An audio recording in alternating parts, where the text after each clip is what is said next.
Olá, podcasts.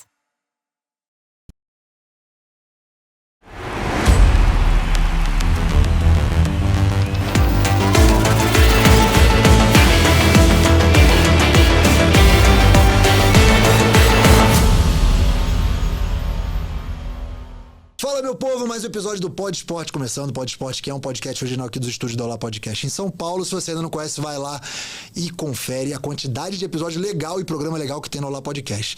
Lembrando que o Pod Esporte é um podcast também da Isto É. Estamos na Isto É Esportes. Então entra lá no canal da Isto É, deixa joinha, lembrete, sininho, tudo que você precisa saber, tudo que você precisa fazer para ser notificado quando sair episódio novo, tá bom?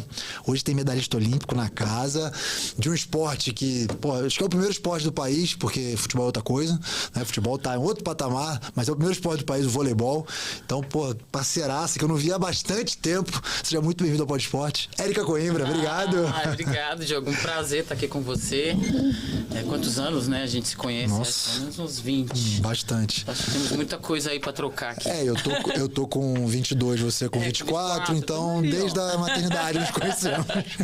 E aí, cara, como Somos tá? sobreviventes. A gente tem que ter orgulho de ter nossa idade, a nossa história feita, né? Exatamente, eu brinco, mas eu gosto muito da minha idade. Eu também. Eu não tenho Nós com colágeno, umas coisas mudam, né? Tem um monte hoje pra colocar, Érica. Hoje tá fácil, tem um monte de coisa pra colocar. Né? Eu acho que hoje a gente é um pouco mais calmo, mais, né, maduros, mas também jovens. A gente erra certo, mas eu acho que a vida, ela tá num momento bom, assim, né, da gente poder também compartilhar, né? Porque primeiro era o nosso sonho, o esporte, ele aconteceu, transformou.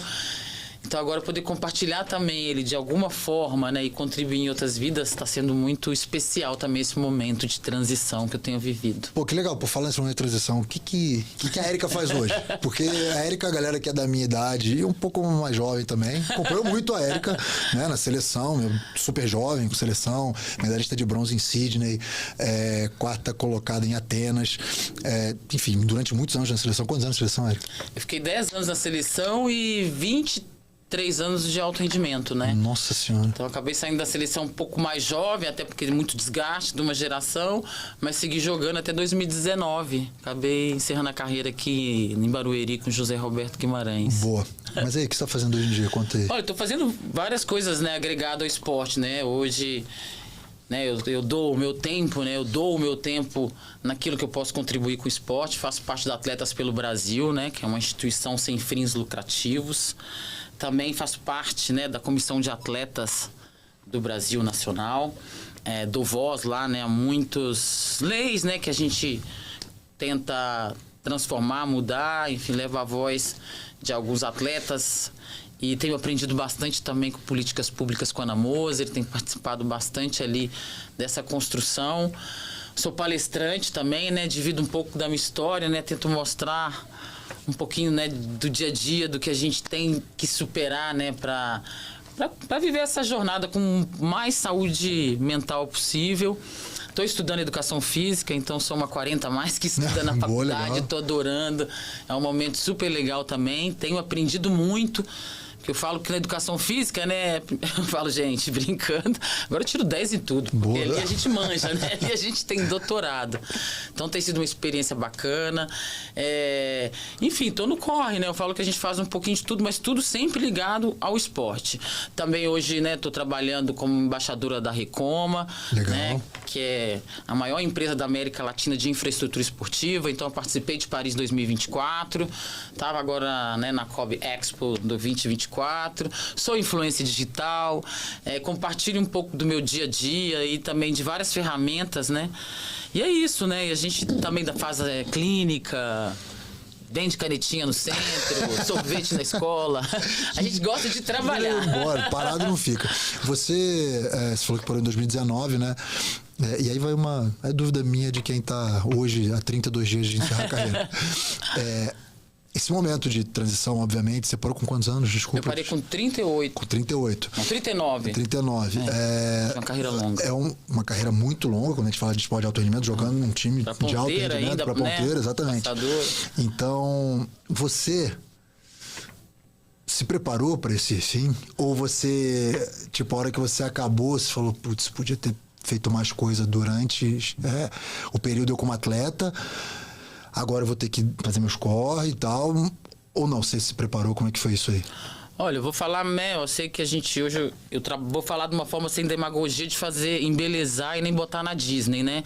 Que qualquer carreira que você fez por 23 anos e você amou e você né, se apaixonou por aquela jornada, por aquele processo que fazia parte do seu dia a dia, como um grande amor, e você ter que deixá-lo, não porque você quer, mas porque o físico não suporta mais, né, os dias de treinamento.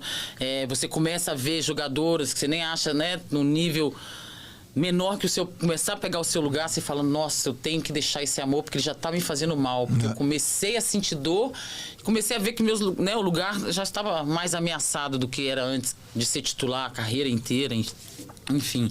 E eu achava que eu tinha me preparado. Achava mesmo, falei, não estou preparada, mas a gente nunca tá. Obviamente tem uma outra pessoa, pode, né, raro, porque primeiro você tem que se curar desse luto de ter perdido um grande amor, porque os primeiros 6 meses é oba-oba, tô de férias, né, não tenho que treinar, não vou sentir tantas dores mais, então você acaba achando aquele primeiro parte do processo bem gostosa, mas depois começa a vir vários sentimentos. Um deles, o primeiro é, se eu não malhar, eu não ando. Então, isso é fato. Por mais que você fale, que eu não sou do esporte, você vai ser sempre do esporte. Porque por mais que você não queira, as lesões vão ficar com você, todas elas. E eu amo todas elas, não falo de nenhuma delas de um modo, sabe, para diminuí-las. Porque sem essa dor, né, eu não tinha conquistado, sem essas dores eu não tinha conquistado nada. Mas você vai ter que cuidar, então aí vem primeiro, eu preciso voltar a malhar. Depois você fala, para onde eu vou? Aqui eu achei que era isso que eu queria, esse empreendimento aqui. Aí você começa a ver que no dia a dia falta paixão, que no dia a dia você está meio perdida e que você precisa de ajuda. E aí vem um lado mais difícil para um atleta, principalmente atletas olímpicos, né? Que eu falo porque atleta olímpico é um bicho guerreiro, né, raçudo, mas também orgulhoso, cheio de coisas. Você precisa do primeiro ato que é pedir ajuda. E aí pedir ajuda para quem? Se você tá numa fase da vida que você encerrou a carreira, você já fez, mas você é muito jovem, você tem muito para dar. Então vive essa procura dentro da gente por muito tempo, no meu caso. Então que é tem gente que chama de várias coisas. Pode ser um momento difícil, de depressivo, ou um momento, né, mais melancólico, que esse primeiro, segundo, né, depois do primeiro ano ali. Então eu falei, olha, eu não estou preparada, preciso fazer coisas, preciso ir atrás, preciso cuidar da minha saúde mental, né, porque eu precisava produzir. E aí foi onde eu decidi ir atrás de estudar mais sobre políticas públicas, a entender que eu não estava preparada, que é um momento muito difícil pós-atleta de alto rendimento, que você precisa de um autocuidado, precisa parar, sim, um tempo, olhar para si, se cuidar, pedir ajuda que seja para um psicólogo, profissional, se você tiver condições, se não ir atrás da sua confederação, explicar o momento que você está vivendo e também pedir essa ajuda, porque eu sei que tem muitos atletas que têm vergonha de falar, que passa por esse momento. Então eu acho que o segundo ano que eu estava parada, eu falei, não estou preparada. E aí fui correr atrás de um monte de coisa, estudar, entender, aprender. E vou te falar que essa saudade ela vai ficar dentro aqui para sempre da gente. Mas muda. Porque você começa a ver outras formas que você... Aí que você fala, nossa, agora sim eu me sinto preparada, né? Para servir, né, a comissão de atletas do Brasil e representar lá os atletas com a voz que eu possa dar, né, ao esporte, principalmente ao esporte feminino. Aí você começa a entender que compartilhar suas ferramentas, que é a sua força, que você conseguiu, que eu falo que uma mente forte, ela consegue vencer muitos momentos, porque às vezes a gente está com dor mesmo, às vezes está um dia difícil, às vezes está um momento, né, depressivo, você está num momento novo, né, que o encerrar a carreira, você se aposentar, é um momento, além de você perder esse grande amor, é um momento novo, que você vai ter tempo demais. Eu treinava 8 horas por dia, o que eu não estava treinando, eu estava dormindo, né? Então é diferente. Então você vai começar a ter tempo para estar no aniversário da sua avó, você vai começar, quem tiver filho, a ter tempo de estar numas férias, numa reunião escolar. Então você começa a valorizar esses pequenos momentos e você vai se curando, encontrando outro caminho. Mas primeiro você tem que achar, que você vai entender isso talvez agora no futuro, não agora de começo, mas depois, que você vai começar a ver coisas lindas, que você vai falar, nossa, olha o pato nadando no Ibirapuera. Sim. Sabe, é uma coisa que parece o óbvio, mas é uma coisa que a gente não vê, a não ser que a sua filha te mostre. Olha o patinho, pai. Senão você passa lá assim. Eu acho que um dos grandes problemas de se parar, né, é o ritmo que você teve durante Exato. anos, né, o ritmo de performance. Preciso melhorar, tô com dor, preciso melhorar, preciso pontuar, preciso fazer gol, preciso... E aí vai chegar uma hora que isso do dia pra noite vai acabar. Exato. E assim, eu costumo sempre falar que o atleta morre 2 vezes. A gente morre 2 vezes. Exato, A gente morre quando morre mesmo e morre quando para de jogar. Que é E, esse luto. na grande maioria das vezes, muito jovem. Exato. Né? Pô, todo mundo hoje no clube me chama de velho. Eu tenho 41 anos, eu sou velho. Cara, se eu olhar pra sociedade hoje, quantos anos uma pessoa vive? Exato. Né? Questão de tecnologia, pô, tem muita coisa, cara.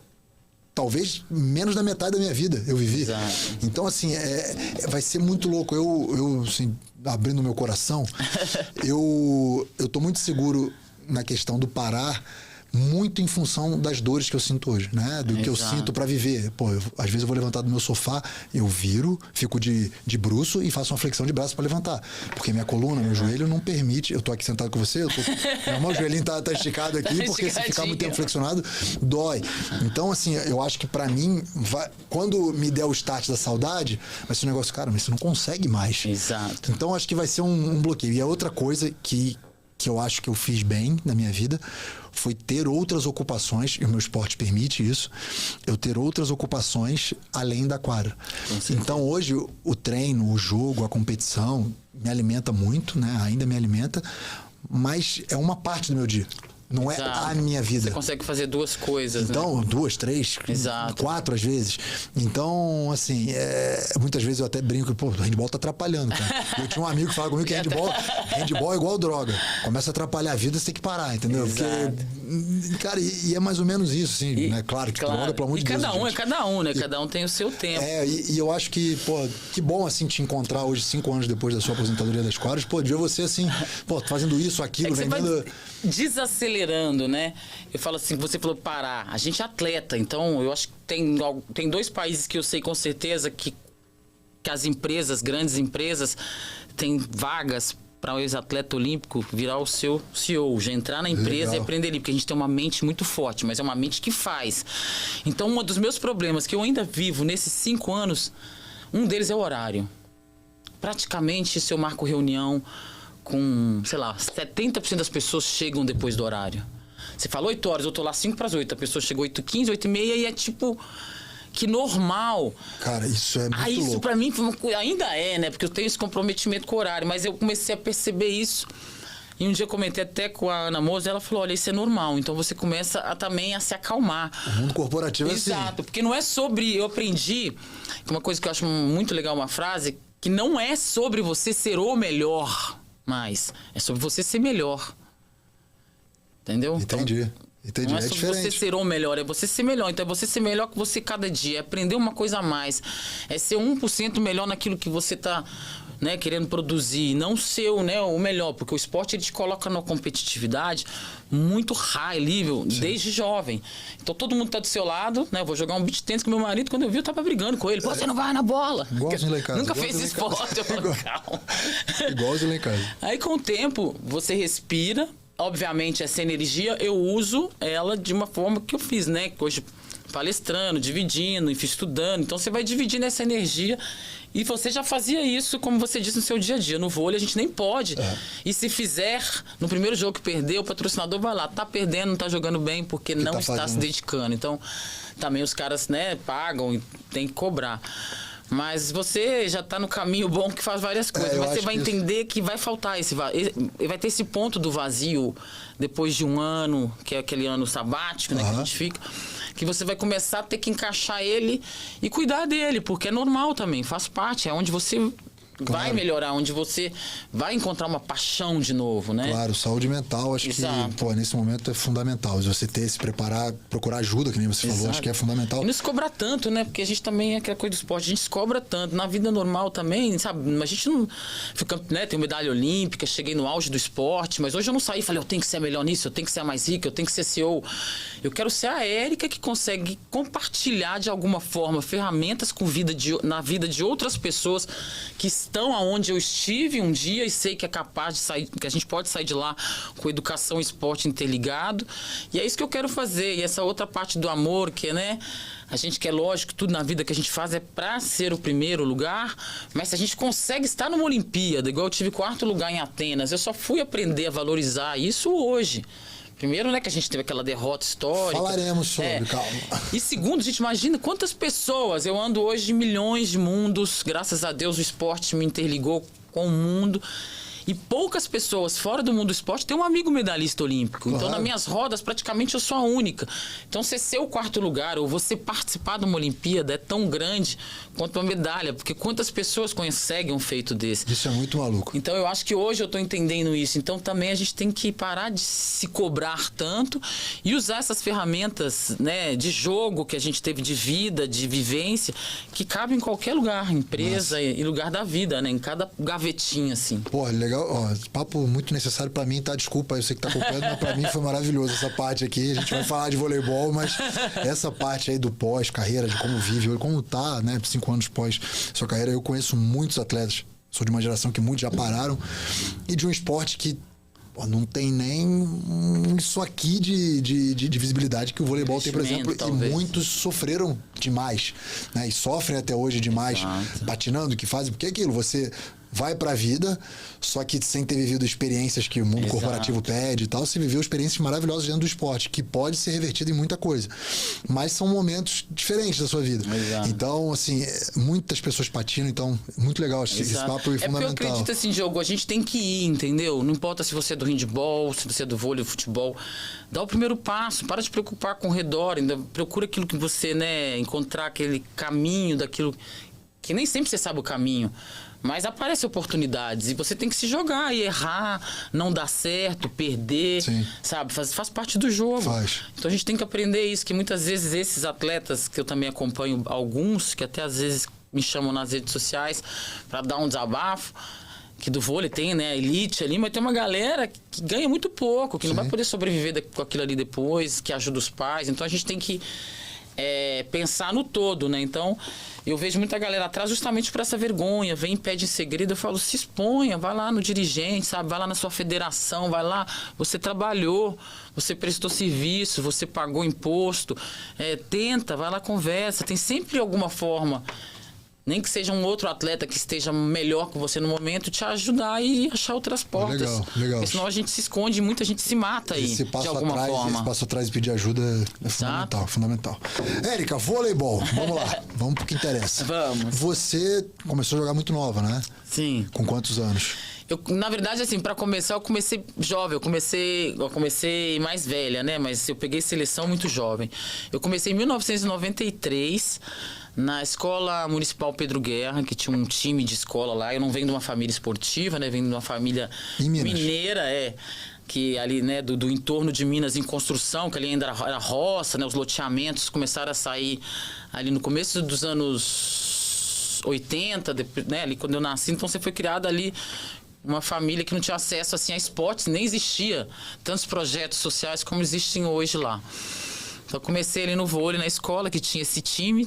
Aí tinha um amigo que era o Carlos Renan, que é meu amigo até hoje. O Carlos é homossexual, hoje casado, muito feliz, 3 faculdades, vem do meu bairro, da minha origem. Então tenho muito orgulho dele também. Abraço, Carlos. Que ele fez a jornada dele. E ele amava o time de vôlei da escola e sempre me chamava para ir assistir.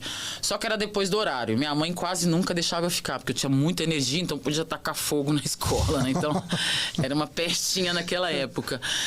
E um belo dia, resumindo um pouco a história, a minha mãe deixou eu ficar e eu fiquei para assistir o treino das meninas. Aí foi uma coisa assim, meio Disney mesmo. Essa foi, porque eu entrei no ginásio, a primeira coisa que eu olhei, você que talvez tenha uma filha que passou pela adolescência, falei, caraca, todo mundo do meu tamanho. Porque com 13 anos, você tem 1,74 m, você se acha um avatar. Sim. E é excluída, né? Existe o bullying mesmo, porque a gente foge naquela um pouco época, do comum, E naquela época, então, meu... Então, a primeira coisa que veio pra mim do voleibol foi a inclusão, né? Falei, olha, todo mundo do meu tamanho. Depois as joelheiras, as presilhinhas no cabelo, enfim. Aí saí correndo dali, encantada com aquelas meninas. Cheguei em casa e falei, pai, eu quero uma joelheira. Na época, era uma joelheira que chamava Realtex, pode mostrar a marca, eu acho que nem existe mais, que era uma azul, que era uma bola, Uma tinha umas bolota, listrinhas. né? E com aquela personalidade que eu já tinha ali, eu tinha 12 anos mais ou menos e meio, não, 12 anos, quase o final. E aí cheguei, pai, eu quero. E meu pai nem sabia o que era uma joelheira, e eu vi aquelas histórias de vôlei, eu enchi a cabeça dele. Enfim, um belo dia, depois de não demorou muito, uns 2 meses, ele chegou em casa com uma surpresa pra mim. Ele falou, olha, tô com uma surpresa aqui pra você. E a gente vem de uma família simples, uma família trabalhadora, mas uma família que não tinha condições para essas coisas. Aí meu pai chega com um saco de... Na época era um saco rosa, assim, com uma coisa. Quando eu abro, uma joelheira. Pronto. Fiquei puta. Por quê? Porque ele veio com uma joelheira branca. Não era? Que era aquela joelheira, né? Made in China, que reta, tananã. Então, naquela idade, você não tem noção. Ainda briguei, fiquei com raiva aquela noite. Criança com bico, porque Nossa, eu queria... cara. A gente precisa muito da aprovação do outro nesse momento. Então, chega com aquela joelheira de pobre lá toda... Enfim. De Mas goleiro, foi justamente... goleiro de futsal, né? Que não tem nada, tem só os risquinhos aqui. Não, e tem- hoje é até moda, mas na época tinha que ser aquela, enfim, era, né, criança quer ter igual ao Sim. outro. E essa foi a primeira lição da minha vida. Aí no outro dia eu acordei, independente, depois que eu fiquei brava, né, peguei minha joelheira, fui atrás do diretor, que era o Gerson. Eu lembro o nome de todos, né, porque fizeram parte da minha história. E o Gerson, cheguei com ele com a joelheira, assim, uma menina de 12 anos, falei, Gerson, eu quero fazer parte do seu time de vôlei. Com a joelheira na mão. Com a joelheira branca, errada ainda. Ele olhou, hoje ele conta, né? Ele olhou e eu achou aquilo interessante. Só que era uma escola pública, o time só cabia 12 meninas, porque naquela época o campeonato estudantil metropolitano em BH era muito forte. Então os clubes, sabe, tinha mais de 18, 20 clubes de vôlei. Era uma coisa muito massa. Então numa escola, as meninas eram tipo famosas, então se ouvia falar. Então eu comecei a envolver naquilo ali e querer muito aquilo pra mim. E aí o Gerson falou pra mim que não tinha vaga. Ele disse que cortou o coração dele, né? E aí eu voltei pra casa chorando, falei com meus pais, mas a gente não tinha condições de pagar clube, que naquela época só tinha clube, né, que você poderia pagar pra fazer mensal. E aí, por força do destino, depois de mais ou menos, não foi muito, uns 2 meses, uma das meninas engravidaram, que isso acontece muito nessa faixa etária em escolas assim, principalmente, né, escolas públicas, por falta, né, de informações. E aí, esqueci o nome dela agora, Ellen, engravidou. E aí surgiu uma vaga e ele fez uma competição, porque eu achei que só eu tinha feito esse ato, né? Tinha várias meninas Tinha um que monte tinham com joelheira. tentada, E só com a- que não com a joelheira. Não, eu ia falar Mas que elas estavam com a joelheira Não. com a azul, com a que você queria. Não, mas tinha várias meninas que já tinham tentado entrar pro time, mesmo sem a joelheira, que a minha atitude foi com a joelheira, que eu já fui pronta pra entrar, sem saber jogar aquilo. Enfim, e aí foi bem rápido de jogar. Isso foi em maio de 93, em novembro de 93 eu fiz um amistoso contra o Mackenzie Esporte Clube, que é onde começou a Sheila, que é a Sheila nossa tricampeã, que também é a minha geração ali, onde começou a Gabi, que é a capitã da nossa seleção atual. Enfim, temos a escola gigantesca, o Mackenzie lá, que é um clube. E aí a gente fez um amistoso, nisso eles me convidaram. Eu fui para esse amistoso e dali as coisas começaram a acontecer. Porque primeiro eu fui para um clube federado já, comecei a jogar.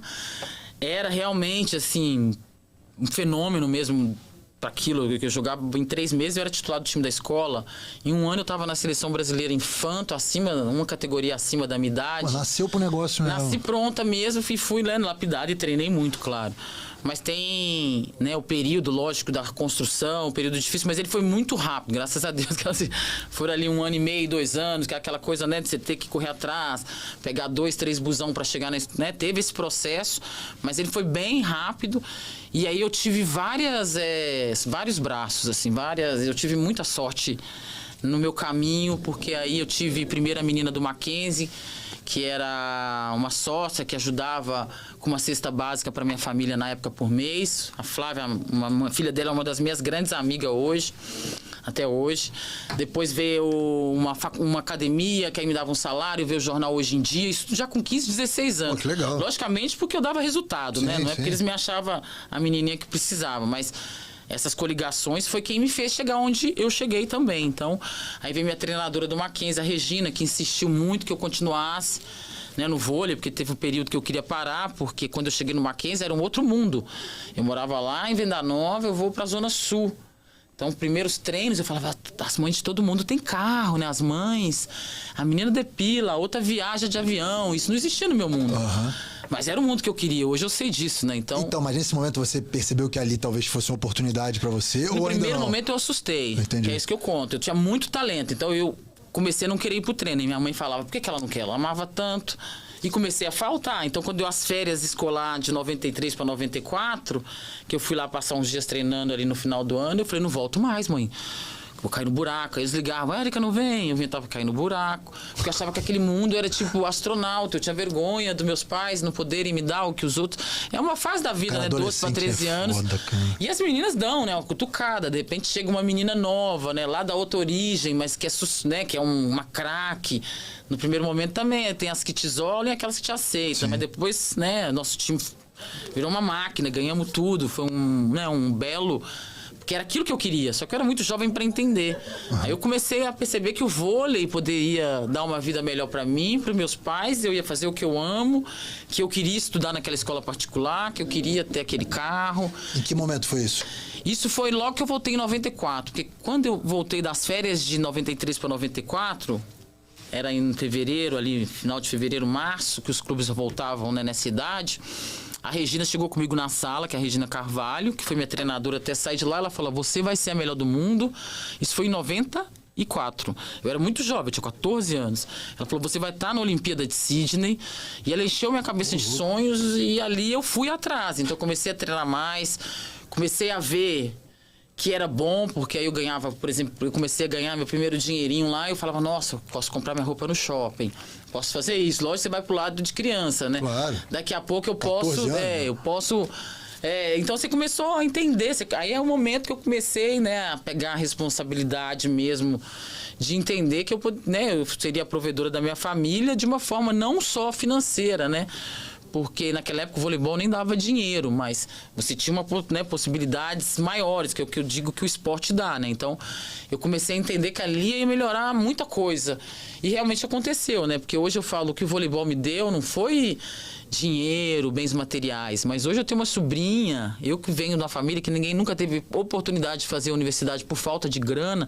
Hoje a minha sobrinha Cecília é engenheira química, acho que você deve ter visto ela alguma vez na casa da Paula quando era pequena, engenheira química formada na UFMG. Puta, que legal. E ainda passou em duas, quando passou lá em medicina e escolheu engenharia química também.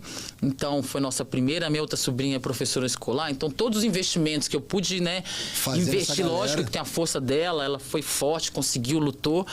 Mas eu acho que um dos maiores grandes ganhos da minha carreira foi poder hoje dizer que eu tenho uma sobrinha hoje formada em engenharia química, outra professora na escola, e que saíram de um caminho, né, que a maioria das pessoas, né, seguiram de momentos e conquistaram o espaço delas, juntamente, lógico, com a força de vontade dela, mas com o meu voleibol. Com o voleibol me deu essa oportunidade de poder investir no primário delas, de investir na escolinha, de ensinar a plantar essa coisa da universidade. Então tem muito mais... O esporte, ele agregou muito mais na minha vida. Então, por isso que eu tenho que dividir, legal, entendeu? Claro, não. Posso deixar morrer, cara, comigo. Muito. Isso é você poder oportunizar através do esporte. Isso, né? Você... Nem é minha filha, é minha sobrinha ainda. Lá atrás, você, né, com 14 anos, fala, opa, isso aqui é um caminho que eu tenho, que eu posso ajudar minha família, que, posso me ajudar realmente. Me ajudar, lógico. Porque, não sei, pode ser... E eu tinha os meus sonhos, né? E eu sempre falo aqui, o esporte, ele é transformador. Tipo, você teve a oportunidade de se tornar uma atleta medalhista olímpica, de seleção, reconhecida, pôde oportunizar para sua sobrinha, enfim, para os seus familiares, coisas boas. Mas o esporte também, às vezes, ele ajuda as pessoas que não são campeãs olímpicas, que não são... Ele pode tirar, então, você fala, aí só puxando o gancho para políticas públicas, né, que você hoje tá trabalhando e tal. Então, eu sinceramente não entendo como que as pessoas não enxergam o esporte dessa maneira, né? Também. Muitas enxergam, mas a grande maioria não enxerga. O esporte, as pessoas, o esporte, é jogar bola, é entretenimento. Não, cara, a quantidade de pessoas que eu conheço que não se tornaram atletas de handebol, mas que tiveram oportunidade de fazer uma faculdade, de ter uma bolsa de estudos, e muitos até hoje. Cara, o esporte, ele transforma a vida, tira pessoas do ócio. Enfim. Eu tenho várias amigas assim também, que fizeram esporte, não foram pra frente, mas foram estudar nos Estados Unidos, aproveitaram a oportunidade. Ainda de uma forma gigantesca, né? Claro. E aí você com 14 anos, aí você falou que seleção infanto, você... Não, aí eu fui pra seleção, eu 14 para 15, eu fui pra seleção que era da Valeuska, das meninas, que era um ano mais velha, que era 7, 9, já era infanto juvenil, eu era infantil. Infanto sub-16, né? Sub-16. E eu fui melhor atacante do Sul-Americano, que foi em Paysandu, que a gente perdeu pra Argentina final até, né? Na nossa história do vôlei, poucas vezes perdemos pra Argentina até então. E ali foi começando, aí ouviram falar, né? Porque aí primeiro, quando você ganha um prêmio individual, escutam falar de você. Aí eu continuaram cuidando de mim pra eu ficar, né? Essas coligações não deixaram... Não existia Saquarema. Não existia Saquarema. Então é bom frisar isso, porque hoje não existia Saquarema. Hoje é muito mais simples. A gente treinava 8, 9 horas. Hoje a gente tem uma estrutura muito bacana em Saquarema, onde, né, também treinamos menos, onde eles investem no estudo, né? A gente não tinha isso, a gente era voleibol. Era o mais. Era o mais e mais, de um jeito ou de outro melhor. Exato. Quebrou, sai fora, então outro. Se estuda, não estuda, não tem problema. Ninguém preocupava com o seu estudo também. Então, hoje é bem diferente, graças a Deus, né? Teve toda essa história para isso. E aí a gente tá falando disso aí, o quê? 95 já? Aí 95, Aí 96, Jogos Olímpicos de Atlanta. Não, eu era muito novinha, mas você era 15 muito nova. para 16. Mas a pergunta que eu quero fazer é assim, nesse momento você já olhava essa seleção de Atlanta e falava, putz, eu posso estar ali, Ô, Diogo, vou te falar uma coisa tenho. que parece que é muito... eu não gosto de ficar falando assim, porque a gente precisa... Mas, enfim, eu gosto de falar porque eu sou sincera em minha forma de dizer. E agradecemos a sua sinceridade. Eu tinha certeza, assim, depois que a Regina conversou comigo naquela sala, hoje eu busco as ferramentas, porque eu uso elas para ajudar outras pessoas, até com saúde mental fora do esporte também, que vem o outro lado, que, né, que é uma síndrome que eu sou portador, ajuda outras mães, outras pessoas, até com a saúde mental mesmo. Então, eu uso muito essas ferramentas que eu aprendi, que me fortalecem, que me deixou, né, esse trator que consegue se proteger. Lógico que eu sofro, sinto, mas tem tempo para tudo, né? Uhum. Então eu acho que ali, quando a Regina falou comigo, aquilo entrou na minha cabeça em 96, eu já queria estar lá. Eu só não estava porque eu tinha 15 anos e 16, mas eu já queria pedir pro Bernardinho para eu ir. Então eu já tinha essa coisa, agora a joelheirazinha, sabe? Eu já tinha esse empoderamento de ser. Então eu acho que exatamente assim, olha, as palavras que a Regina colocou na minha cabeça, naquela época não existia coaching, não existia, né, essa equipe que você tem atrás de um grande atleta hoje, que fala coisas positivas, né, a gente escuta muitas dessas meninas novas falando, que graças a Deus tem, eu acho que a Regina fez isso comigo. Então ela, naquela salinha do que eu tinha desistido, porque eu achava que aquele não era o meu lugar, mas não o meu lugar não era as quadras, eu achava que era o entorno, né, era sim o meu lugar, e era o que eu queria construir, era a minha vida, né, que eu iria construir, não com os meus pais, a história deles é deles, que eu respeito, amo, eu ia construir a minha. Então eu já acreditava. Então, em 96, 97, né, até quando eu tive um problema de saúde ali naquele momento, não tinha nenhum momento eu achei que eu não iria. Eu tinha certeza que eu estaria em Sydney jogando de titular. E isso minha cabeça pensou o tempo inteiro. Então eu acho que, lógico, foi rápido, foi meteórico, né, teve os momentos de muita superação. Mas eu acho que essa certeza, a Regina trabalhou, acho que ela foi uma coach atual na minha cabeça. Entendi. De uma forma que eu gravei aquilo, eu escrevi aquilo. Pô, fiquei curioso pra conversar com a Regina. Cassete. Tenta chamar ela pra você, chamava de monstrenga. E eu gravei fita cassete, eu falava, era diferente, né, gente? Fita cassete, é um negócio que aliás, enfiava aquele assim. que nem olha, pra não gastar pilha, tinha rebobinava com a caneta, né? Então eu acho que o poder da palavra, ele é muito forte, sim, na cabeça da gente, mas de uma forma real, né, positiva.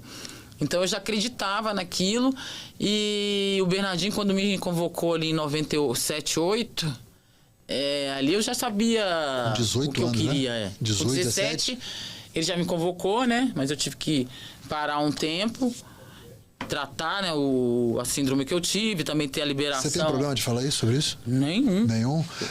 Hoje eu sou a voz pra isso, né? Eu acho que é muito legal você falar, porque eu sou a cura. Tô brincando. Paciente zero.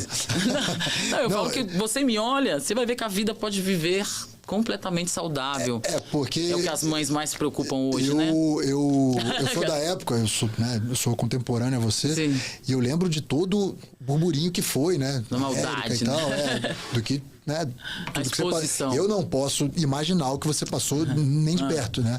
Mas, pô, se você puder contar pra gente como foi o episódio, que episódio é esse, eu acho que é legal. Acho que é legal eu posso dividir, claro. Hoje eu falo que eu sou a voz, mas é porque como eu decidi falar no Fantástico em 2021 para ajudar uma menina do Congo, né? Porque ela estava asilada na Suíça, porque no Congo, enfim, tem outras leis, enfim, eu sou portadora de DDS, que é uma síndrome, né? Que só acontece com mulheres, mas é algo que ainda somos 2% da população, mas lá em 1997, quando descobri, fazendo um teste de feminilidade, né? Porque antes a gente...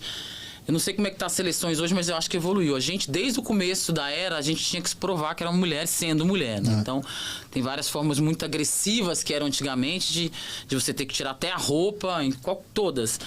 Em 1997, no Mundial Juvenil, eu era infanto, né? Que eu sempre estava nas categorias acima. Eu fui fazer esse teste, que era um teste que você tinha que provar ali, né? Que você era mulher para o campeonato. E nesse teste acabou que a gente descobriu que eu tinha um testosterona elevado, mas até então era só testosterona, né? Qualquer um pode ter, eu não sabia que era uma doença. Então nem eu, nem minha família. Então, como era uma coisa né, nova, ainda é, né? Uma coisa polêmica, difícil, porque como qualquer síndrome, tudo tem um estágio. Enfim, então a gente, naquele momento, as pessoas, menos eu, tá? Eu nunca tive, assim, muito essa dúvida, porque eu sabia quem era eu. Então isso também me ajudou muito no processo. E é desordem no desenvolvimento sexual. Isso acontece quando testosterona, não vou saber explicar tudo científico, tem o doutor que acompanha, o doutor Mauri, há muitos anos, que hoje ajudamos outras mulheres também, que acontece quando o espermatozoide vai lá e aí o XY consegue dar alguma coisa e você pode nascer com qualquer síndrome, né? No meu caso, é essa síndrome que chama DDS. Você produzia mais Exato. Testosterona do que mulheres. Mais testosterona que a mulher normal para o esporte. Porque a gente normalmente, quase 99% dos casos de quem tem DDS, você nasce com gôndolas. São 2 gôndolas que elas nascem dentro de você e elas produzem, como se fosse um nódulo, produzindo testosterona. Então, o principal fato dela que a gente descobre que é o mais difícil, que a gente tem que tratar, é que se você não fizer a cirurgia, você pode morrer de um câncer súbito, né? Porque pode virar muito hormônio soltando ali, liberando. E se você não tirar as gôndolas, pode vir, como a gente sabe hoje em dia, virar um grande tumor e te matar. E aí, então, a primeira coisa é se tira a gôndola. Só te interrompendo, e por que na época, eu lembro disso perfeitamente. Por que se falou muito? Porque você sempre foi um atleta muito potente, Exato. né? Um salto absurdo, com um braço que parecia um pilão. Mas sempre muito feminina, mas magrinha. sempre magrinha, mas com uma potência muito grande. E aí começou-se a se levantar essa questão por causa do seu exame. Então, aí passou o exame, veio os maus, né? Porque hoje a gente tem os haters. Então, Antigamente eram os maus, hoje são os haters. Eu tinha 17 anos, né? Descobrindo uma doença, porque ela vai me acompanhar a vida inteira, não é que passou, tratou, faz parte do meu histórico de vida. Eu vim assim, Deus, o destino, as pessoas me deram essa missão aqui, né? Os espíritos, eu brinco, e eu tô com ela. Então não é uma coisa que você tem, passou e acabou. Eu vou conviver com ela a vida inteira. Então você vai aprendendo. Só que uma fase da vida, nessa fase, eu era uma das maiores jogadoras em ascensão acontecendo. E a notícia saiu meio no jornal, assim, soltaram para meus pais, assim, chamaram eu, meu pai e minha mãe numa sala no Minas Tênis Clube. Você jogava no Minas nessa época? Com 17, isso, jogava, não. Jogava, tinha assinado com o Rexona, eu ainda era do Mackenzie. Ah, tá, você já tinha assinado para Curitiba. Quando eu fui e voltei, aí eu tava indo para Curitiba, graças a Deus, porque lá eu fui bem cuidada. E aí quando saiu esse teste, ninguém falou com cuidado com a gente, já soltaram no jornal na Polônia. Se solta o jornal, a mulher não passou. É que eu falo que a notícia é mais informada, que é o que mais as pessoas gostam de ver na internet, naquele título. É o clique. E soltaram numa sala pra mim, pro meu pai, pra minha mãe, que eu não tinha passado no teste de feminilidade, enfim. Soltaram pra gente a bomba assim, e em todos os jornais. Não cuidaram dessa criança, que fui eu, nenhum momento. Meus pais chorando, porque, não, ela é mulher, ela nasceu assim, ó, olha aqui. Ó, tem, né, a certidão de nascimento, o pezinho, todos os exames, meus pais desesperados, meus pais que mais... Então esse doutor, né, que era o doutor Carlos, esqueci o doutor Carlos, sobrenome dele agora, na época, soltou, acho que ele foi muito irresponsável, porque era uma coisa muito íntima, muito particular, uma doença séria, nova, que você precisava descobrir o que era. Então... De uma criança? De uma criança, exato. Dentro desse acontecimento, eu fui barrada de jogar ali no... que eu já era convocada para a seleção, fui barrada para jogar, eu tive que ir a Lyon, em Paris, né, na França, em Lyon, com o Dr. De Rose, que cuida dessa parte de doping, antidoping, porque as pessoas achavam que eu tinha me dopado, que eu era hermafrodita, que eu tinha N coisas horríveis. Uhum. Principalmente, né, expostas de uma forma que você não tinha nem como ir no story, né? Porque não tinha story. Saiu no jornal até você explicar. Você não tinha nem voz de nada. Então foi um período muito conturbado de criar muita força interna, né? Porque estavam duvidando de uma coisa que você tinha certeza que é. Então, né, o que estava acontecendo? Por que eu era barrada? Então aí veio o outro lado, que graças a Deus veio o Bernardinho, eu estava com ele. Ele começou a me proteger, não deixava eu dar entrevista, falar sobre o assunto. Meio que abafou aquilo ali de uma forma, eu fiz, né, o tratamento, passei o período, né, porque nós que temos DDS, existe 2 tipos, tá? Mas o meu tipo, que é praticamente o mais tradicional, né, que das fases principais, que as mães, né, que vêm atrás de mim no Instagram, ali, escondidas, com medo de contar, de expor a filha, não sei o quê, pedem informação.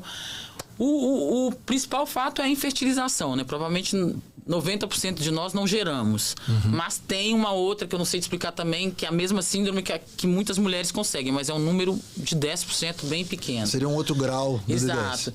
Então, hoje, o que eu falo para as pessoas é isso. Então, você teve aquela fase de você aprender a lidar a isso, porque eu tinha esse desejo. Tenho, né? Hoje eu tô na fila de adoção, enfim, que aí é outro caminho. Pô, que legal. Dá 1 ano já. Eu e meu marido estamos na fila de adoção. Mas é uma outra coisa que se recupera, porque por uma fêmea, esse é o lado mais difícil.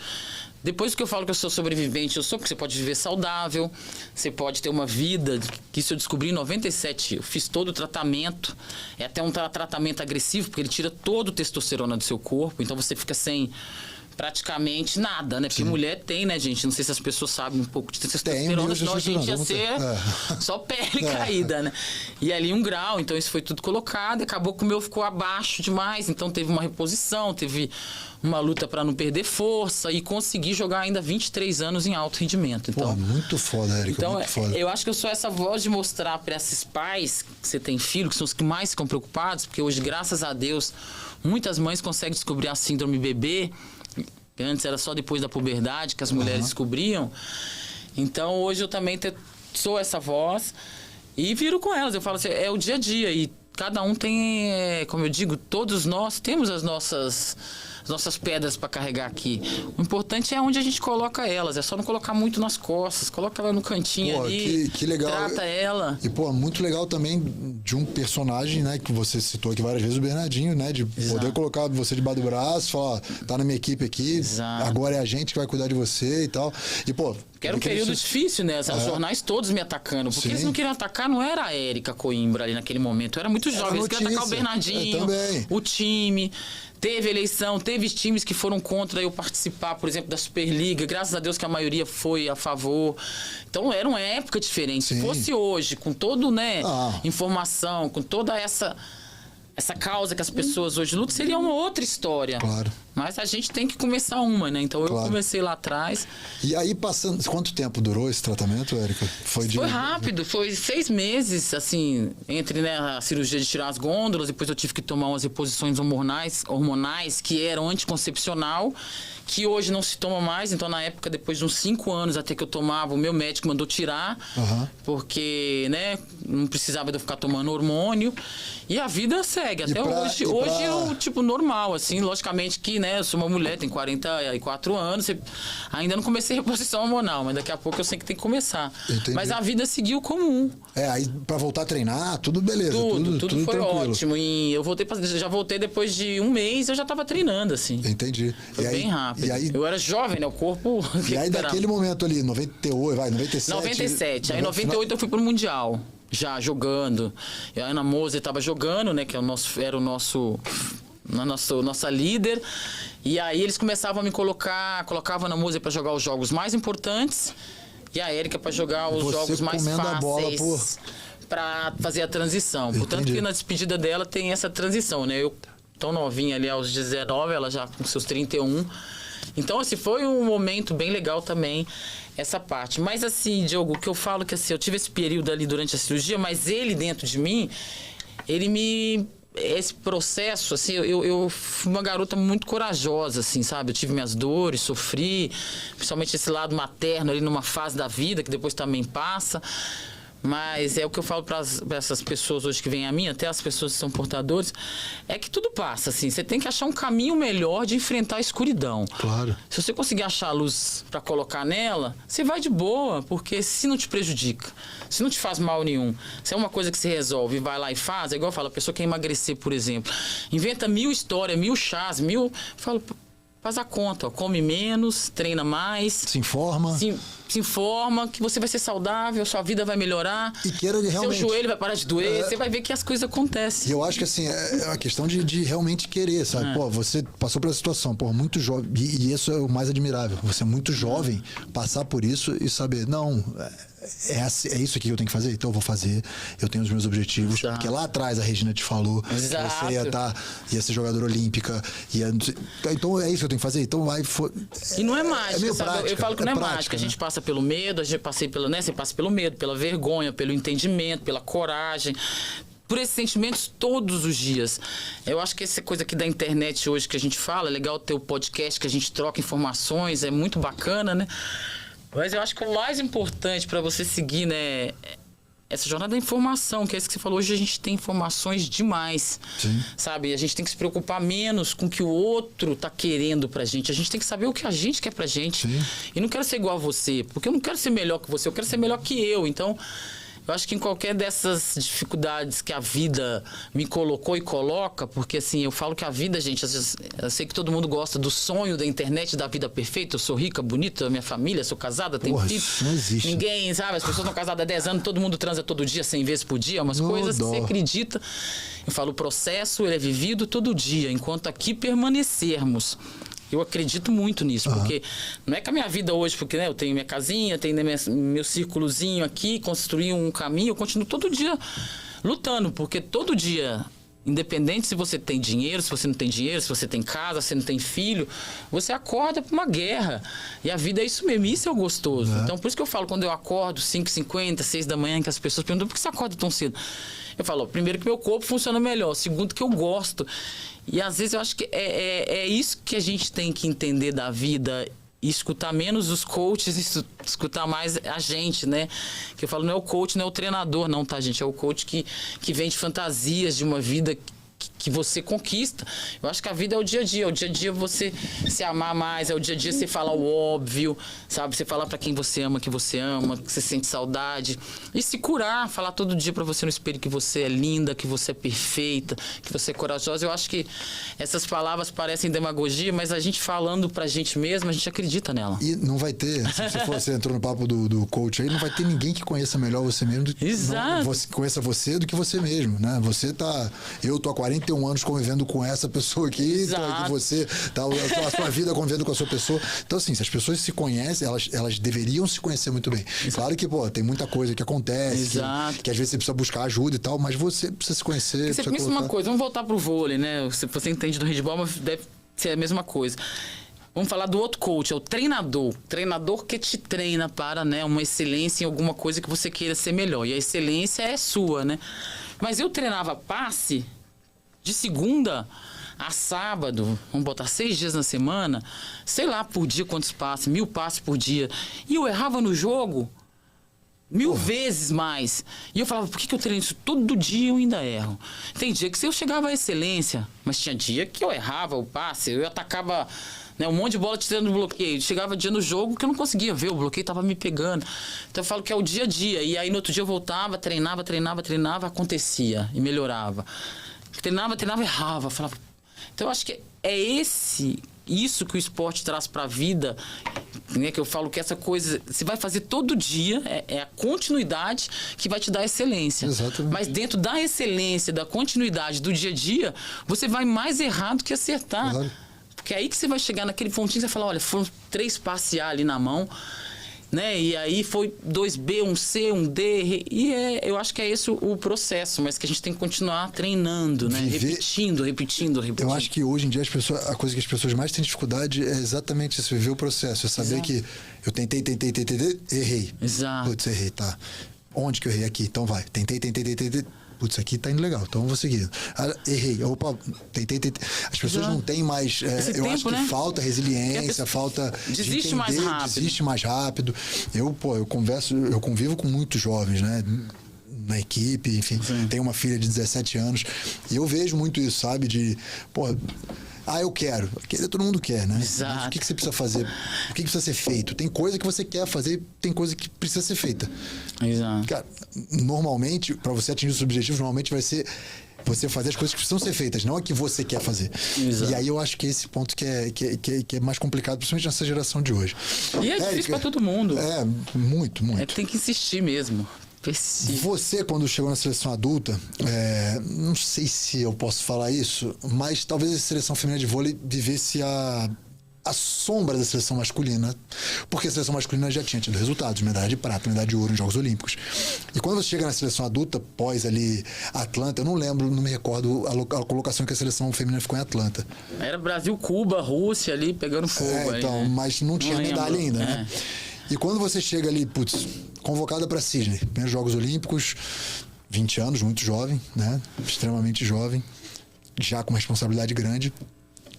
Como é que foi a conquista dessa medalha de bronze para aquele grupo? Foi opa, também estamos aqui, não é só vôlei masculino no Brasil e tal, olhem pra gente, foi mais ou menos essa vibe? Quando a gente, né, o Brasil ganha a primeira medalha ali de bronze no vôlei coletivo, né, o masculino, logicamente, né, enfim, a gente sabe, né, da luta, eu falo jornada que eu prefiro jornada que luta da mulher conseguir espaço, né, ainda nesse mercado de ser igual, né, ao homem. Aí naquela época tinha muito ainda essas coisas aí, mas eu acho assim, a gente foi pra Sydney primeiro, titular, Ana Moser aposenta por causa de lesão, né? Aí tem a Valeuska, né? Nossa querida Valeuska, que era uma central também de 19 anos, ali 20, igual, ela era um ano mais velha que eu, mas a data de aniversário era próxima ali. E a Elisângela também, que era oposta, a reserva da Leila também que tinha 21, a Raquel com 21, então era uma seleção muito jovem, mas a gente tinha de Atlanta, tinha Virna, Leila, Janina, Fofão, jogadoras mais experientes, né? Então, o Bernardinho tentou fazer essa mescla. Mas, olha, eu vou te falar, a gente ganhou o Pan-Americano em 99, do Green Team de Cuba, né? Que foi tricampeão olímpico. Tinha 19 anos, o Pan-Americano em Winnipeg. Aquele Pan maravilhoso, que eu adorei aquele Pan. E assim, a gente foi desacreditada. Ninguém achou que a gente fosse ficar entre os 5. Juro por Deus. Era um monte de jovem ali aprendendo ainda. As meninas que estavam da seleção eram reserva das antigas, né? Porque a Fernanda Venturini decide não ir, que era titular, era levantadora titular. Ana Paula era central, que é a Ana Paula que mora hoje nos Estados Unidos. A Ana Moser, que se aposenta. Os grandes nomes que seriam Ana Moser, Fernanda Venturini, Ana Paula, que era um tripé, se aposenta e entra a gente, né, com outras características. Então a gente foi bem desacreditada. E para mim, que era muito jovem, titular e com uma responsabilidade muito grande, os meus primeiros dias lá eu senti muito. Portanto, que o meu primeiro treino em Sydney, eu juro, a gente foi o primeiro treino no ginásio, gente, eu nunca tinha visto tantas câmeras na minha vida. Por isso que eu tava falando, gente, eu assisto em Hollywood. Olimpíada é outra coisa, né? Que na trás, assim, do treino, tinha 1 milhão de câmeras, de fotos, que hoje mudou, né? A equipe vai menor, né? Eu via lá em Paris agora, falei, diminuiu muito a equipe. Ninguém tem vai, gente que vai com uma câmera. Ninguém vai. Tem 200 mil pessoas aqui trabalhando e 2 lá. Antes era aquele monte de atleta. Eu não acertava a quadra. E assim, eu sempre tive, né, esse lado de querer mostrar, né, que eu tava forte, que eu tava confiante. E aí, sabe que aquele dia apertou. Aí quando eu saí do ginásio, eu não acertava a quadra. Eu cheguei perto do Tabachi, que é o treinador do Rio de Janeiro, né, o assistente. O assistente da seleção masculina hoje foi, enfim, o Tabachi, Ricardo Tabachi, que é nosso grande treinador.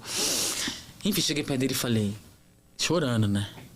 Falei, Tabachi, eu não vou conseguir jogar esse negócio. E aquele monte de homem lá atrás, com aquelas câmeras, desesperada. E aí ele foi, me acalmou, sentou ali do meu lado. Então, pra você ver como eu era jovem, né? Falou, olha, primeiro é normal, a gente vai estrear contra o Quênia. É uma equipe mais fraca, você vai ter tempo de sentir. Enfim, foi ele conversando comigo. E eu fingindo que tava entendendo, né? Aí fui pra vila, mais calmo, cheguei na vila, gente. Aí a gente foi na vila tem, né, ônibus, que são ônibus coletivos, que todo mundo pega. Você ganha umas coisinhas pra pegar, sei lá, Gatorade, refrigerantes, enfim. Dependente da marca. E aí eu vejo o Federer sentado do meu lado, novinho, bombando. Eu olhei e falei, aonde que eu tô? Porque aí a ficha caiu. Porque naquela época ele já era, o Guga já era o Guga que estava lá, só que o Guga chegou depois, graças a Deus, que você vai falar, meu Deus, onde eu tô? Será que aqui é o meu lugar? Um dos maiores pontos de distração da vida é uma Vila Olímpica. E aí, pô, você dá uma olhada, eu olhei, tipo, do outro lado tinha outra menina do esporte, eu falei, meu, onde que eu tô? Aí que você começa a entender a responsabilidade desde nova, né? E logicamente que as meninas tinham experiência, cuidavam da gente, porque é um lugar que você pode, né? Tem muito entretenimento ao seu entorno, então você precisa fechar para ter uma medalha. E aí começou a nossa missão. Então jogamos contra o Quênia, foi legal, não foi o melhor jogo, mas fui sentindo e fui crescendo durante a Olimpíada. E Leila voando, Virna, que era a nossa líder do momento ali, né, na energia, também super bem, a Fofão com uma craque. E eu, assim, Bernardinho chegava pra mim e falava, faz elas vibrarem. Ele me dava essa responsabilidade, porque ele dá uma liderança para cada um, né? Então eu entrava na quadra com confiança, foi acontecendo. Aí chegamos na semifinal contra Cuba, que era a grande pedra no sapato. Bicampeão olímpico. E fomos pra cima. Primeiro set ganhamos. Segundo set, fomos pra cima, acabamos desde que elas viraram. Terceiro set, fomos. E acreditando. Só que o problema que eu fui entender, né, naquele momento, era que quando jogava com aquele time de Cuba, não podia levar elas pro quinto set. Porque o quinto set parecia que elas estavam jogando primeiro. Fisicamente um absurdo. Então era um absurdo, assim. Então foi um jogo, você vê, umas meninas que ninguém acreditava, fazendo de frente, 3-2, quase indo pra uma final olímpica. Só que, elas no quinto set, elas pareciam que estavam aquecendo, assim.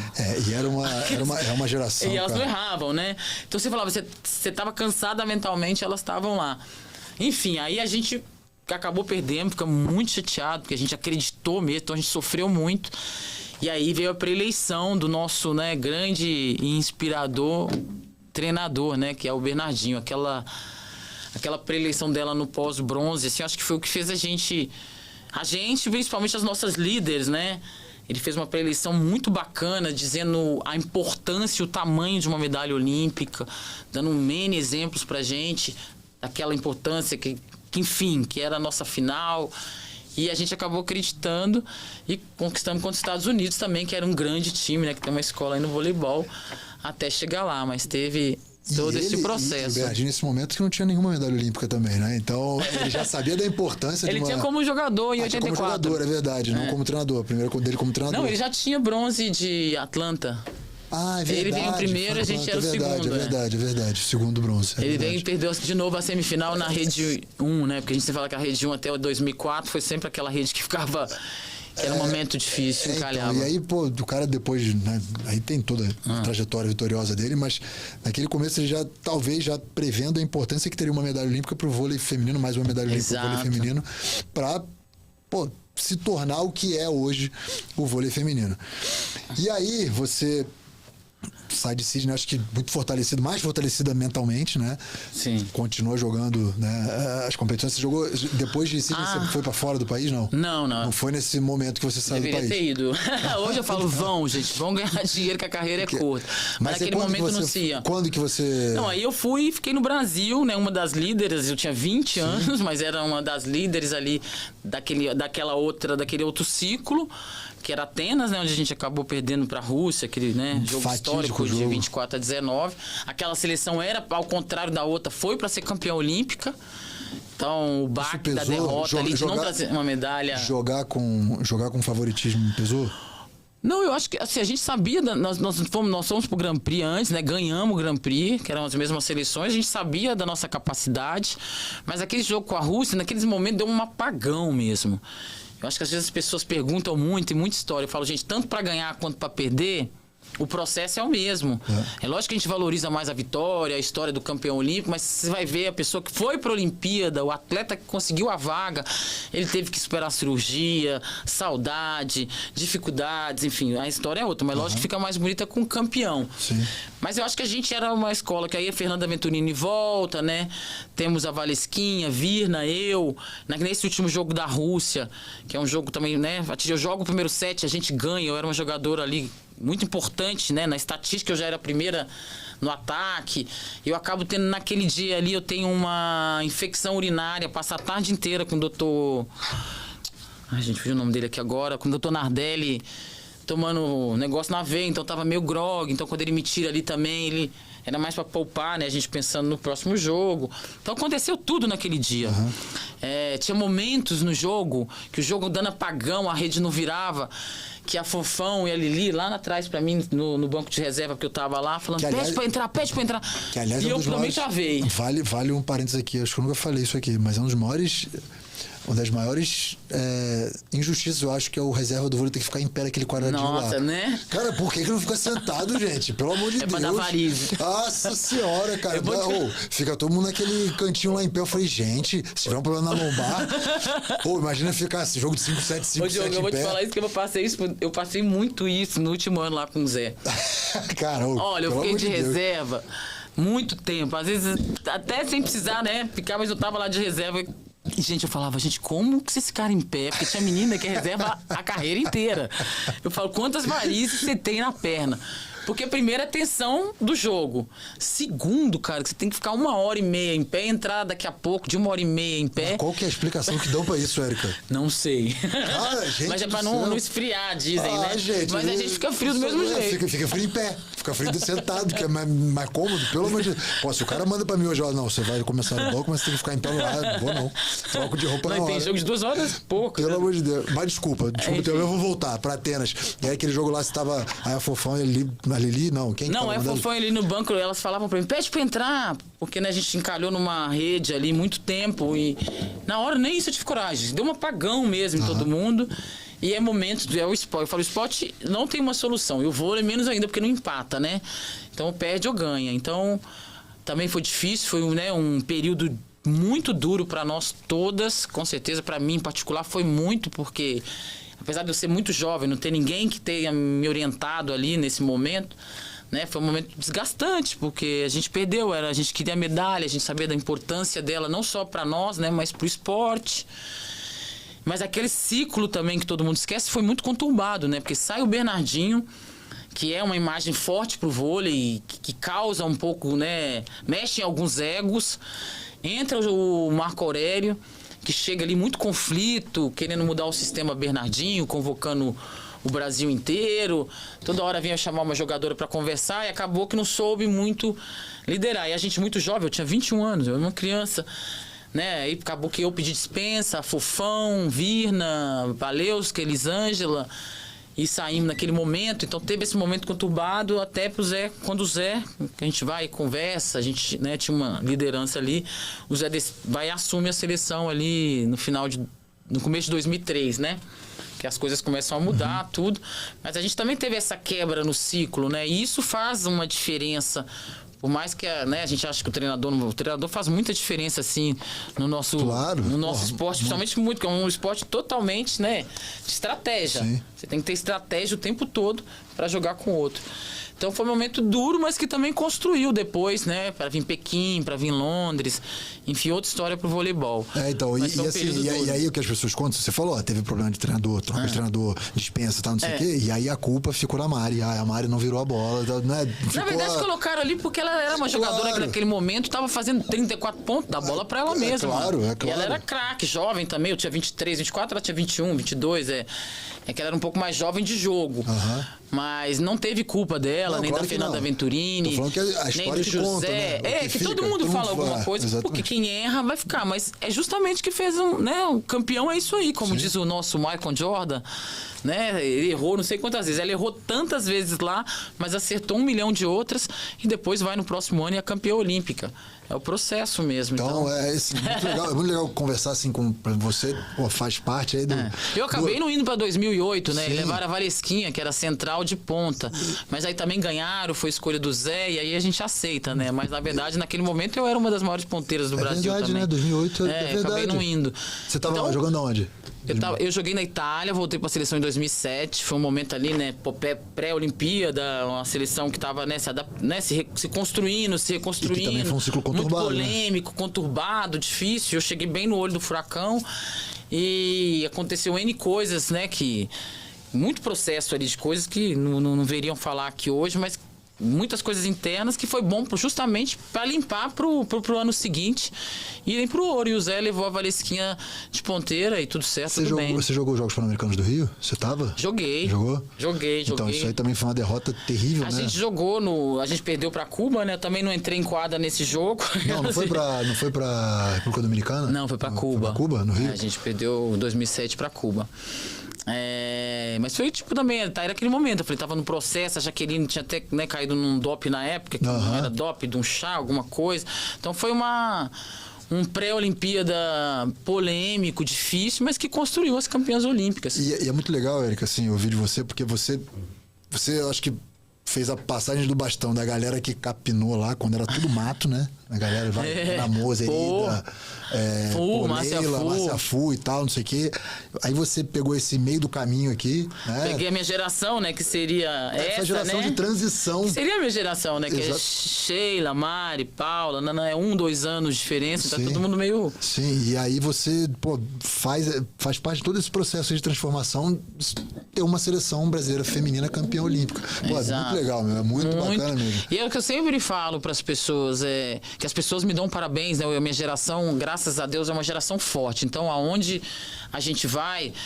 Eu falo que todo mundo teve o seu momento, passou tudo bem, mas as pessoas respeitam muito a nossa história, né? Então todo mundo me dá parabéns, que eu sou campeã olímpica, né? Eu tô agora em Paris, todo mundo. Eu falava, gente, não vou parar de explicar. Porque, na verdade, uma medalha olímpica é do país, né? Então todo o país é campeão olímpico, é bronze, é prata. Então eu comecei a ver dessa forma, porque, na verdade, pra você ver o quanto que transforma. Eu nem fui a campeã olímpica, mas essa medalha bate diretamente em mim. Então o meu bronze bate diretamente no outro. E as meninas que ganharam agora o bronze, que foi uma medalha muito importante em Paris também, vão entender daqui a pouco o quão grande é isso. Eu falo que sempre reflete no seu esporte. Então a gente tem que torcer que venham medalhas, campeãs olímpicas, bicampeãs olímpicas, né? Que a gente tem nossas 6 meninas aí fantásticas. Uma pena, Thaís, não ter sido atriz, né? Ai, merece, né? Mas enfim. Merece, mas, porra, tá 3 medalhas, né? Ela é bom demais. A maior da história. Você, no Brasil, você jogou... Vai que eu lembro. Osasco, BCN, na época do BCN. Não, joguei Osasco Finasa já. Mas BCN você não jogou? Não. Porque quando eu entrei, virou Finasa. Eu joguei a temporada 2003, 2004, 2004, 2005. E já era Finasa? Já. Ah, tá. Porque era BCN até 2003, depois virou Finasa. Cara, eu tenho uma coisa na minha cabeça, você com a camisa do BCN, não sei porquê. Não, mas tem na casa da Paula, deve ter, por causa do Paulista. O Paulista ainda era BCN. Aí eles então trocaram, o banco trocou logo ali, então deve naquela ser temporada, em outubro, novembro. Então deve ser isso. Então jogou Osasco... Que eu até postei hoje, se você ver um vídeo lá no meu Instagram, é Finasa. A Finasa já. Os dois, as Finasa. Rexona, mas jogou no Rio e em Curitiba, né? Eu joguei em Curitiba, que era Rexona, Rio também, que era Rexona, né? Você jogou no Rio quando era Rexona, né? Eu joguei 2008, 9 e 10 lá. Quais mais os times você jogou? Eu lembro, joguei no Minas, né? No Minas, Minas eu sou campeão marcou lá muito também. você, tanto em Osasco quanto no Rio. É que no Rio eu fiz, eu joguei 6 temporadas, fiz 5 finais, fui tricampeã brasileira, né, da Superliga. Osasco eu joguei 2 temporadas e fui bicampeã brasileira. No Minas eu fiz 2 finais e uma a gente ganhou. Depois eu joguei no Oi Macaé, em 2006. Em Brusque, a gente chegou em terceiro em 2007, 2008.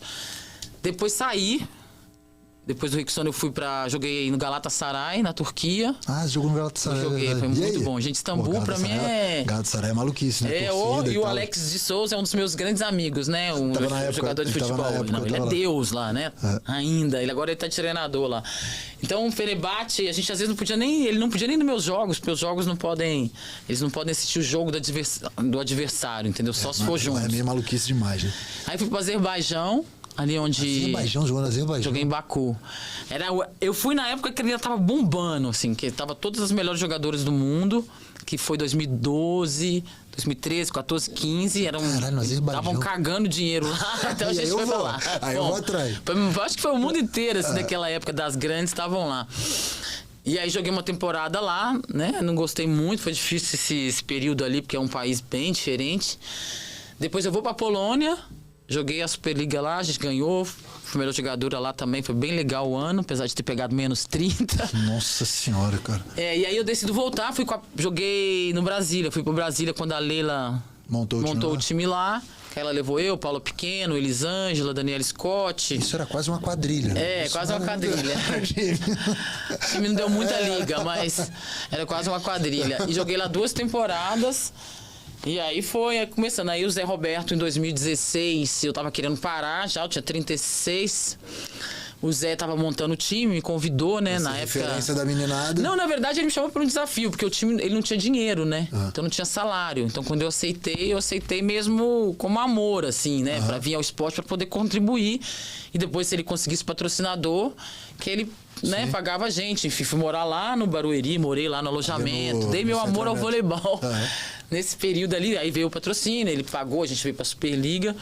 Foi bem legal ali também, né? Poder jogar essas Superligas que foi legal, foi bem. A gente jogou Paulista, fomos vice. E aí em 2018 eu decido parar, né? Encerrar a carreira ali em Barueri com o Zé. E aí tem a proposta de Israel. E meu sonho era conhecer Israel, acabei indo pro Maccabi Haifa. Aí fiquei lá 6 meses jogando e depois parei e fui estudar em Londres em 2019. Que chique estudar em Londres. Meu filho, lá, ó. Lá do Piratininga pra Londres. Érica, muito Juntei bom. dinheirinho. Cara, eu acho que assim, Érica, eu acho que pra assim, já encaminhar pro final do nosso papo, eu acho que, pô, a sua história, assim, ela é muito bonita por diversos pontos. Esportivamente falando, acho que, pô, você marcou a sua época, né? Uma jogadora muito técnica, fisicamente muito boa, muito jovem, né? Suportou muita coisa, falando esportivamente, muito jovem. Você se tornou referência numa luta, né? Por uma síndrome que você teve, né? Onde você também muito jovem apanhou muito e, pô, mesmo assim você se manteve ali, pô, jogou em seleção durante, pô, mais de 10 anos, né? 2 Olimpíadas de medalha olímpica. Então, assim, acho que a sua história é muito, pô, depois do bonito, assim, dentro do voleibol, sabe? É uma pessoa que, pô, as pessoas falam, fala voleibol feminino. Você com certeza é top 10 jogadoras que a pessoa lembra, né? Isso, acho que eu falo isso tranquilamente, pelo menos da minha geração, né? Pô, tanto pelos resultados, tanto pelo que você representou na sua época. E assim, sinceramente, eu espero que você, se for que está fazendo educação física, eu espero que você também possa contribuir tanto dentro da quadra quanto fora da quadra, você já está fazendo com a questão da Atletas pelo Brasil, mas também de contribuir de repente alguma coisa dentro da quadra. Não sei se hoje é a sua vontade, mas estudando educação física vai que o bichinho da quadra te pica de novo e você volte a brilhar também dentro da quadra, só que ajudando jovens talentos, pessoas novas. Né? Eu estou estudando educação física, enfim, também por respeito a essa profissão, né, que eu acredito que a gente precisa, né, acreditar e investir mais em educação física nas escolas. Mas realmente começou a surgir essa vontade mesmo de ser treinadora. Hoje eu não consigo mais jogar vôlei da forma, né, que jogava, mas eu faço algumas clínicas, vejo que eu tenho essa ligação forte com as crianças, tenho percebido que existe uma treinadora dentro de mim que está querendo sair, mas lógico que a gente sabe que é um mercado ainda, né, muito masculino, não tem uma treinadora na Superliga Feminina, mas a gente está aí para construir, estudar, aprender. Então começa a nascer isso. E de outra forma também, Diogo, que eu falo assim, além disso tudo, hoje eu penso em contribuir com essa história de superação, de coragem, né, de vida também nas minhas palestras, dividindo também nas escolas, que eu participo bastante, talk show com as pessoas, com alunos, com crianças e adultos. Porque eu acho que a gente tem que dividir, sim. A gente todos nós atletas, você, eu, a gente tem muita história para contar e muitas ferramentas para dividir. Então, eu acho que se eu conseguir contribuir na quadra, talvez no futuro breve, vai ser muito bacana. Mas se eu conseguir também conseguir, né, contribuir fora da quadra, que ajude dentro dela, também é um caminho importante pra mim. Pô, muito legal, Érica. Pô, obrigado demais por você ter vindo do seu tempo aqui. Pô, tem uma correria. Hoje tem jogo, né? Vai lá. Hoje eu vou lá, Osasco e Rio. Vou torcer pros dois. Eu torcer por metade, até o primeiro set você torce pra um, o segundo set torce pra outro, o terceiro você se vira lá.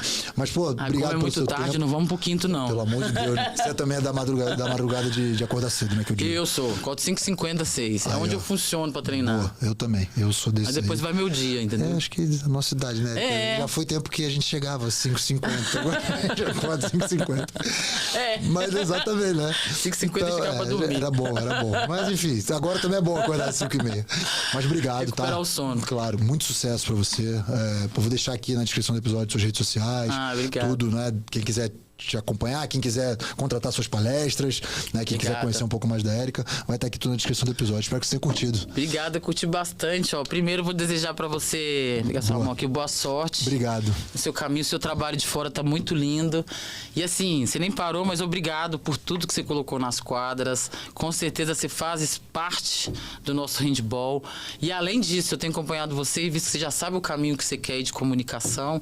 E só desejo assim, sucesso e o que precisar, conta com a gente. Pô, obrigado, claro. A gente pelo menos pode contar, né, um pouquinho da jornada pós. Muito. Mas você, que Deus ilumine esse seu novo caminho. Ele não é fácil, mas ele é gostoso. É bom descobrir novas vidas, novos desafios. Viver um dia de cada vez o processo. Gostar do processo, acho que é isso aí. Certo? Obrigado, viu, Érica? E pra você que acompanhou mais esse episódio do Pod Esporte, não esquece de se inscrever nas nossas redes sociais, tá bom? Tem Instagram, tem YouTube, tem TikTok, tem tudo que você quiser. E tem tanto do Pod Esporte quanto da Isto é Esporte. Beleza? Espero que vocês tenham curtido. Um abraço, até a próxima. Fui!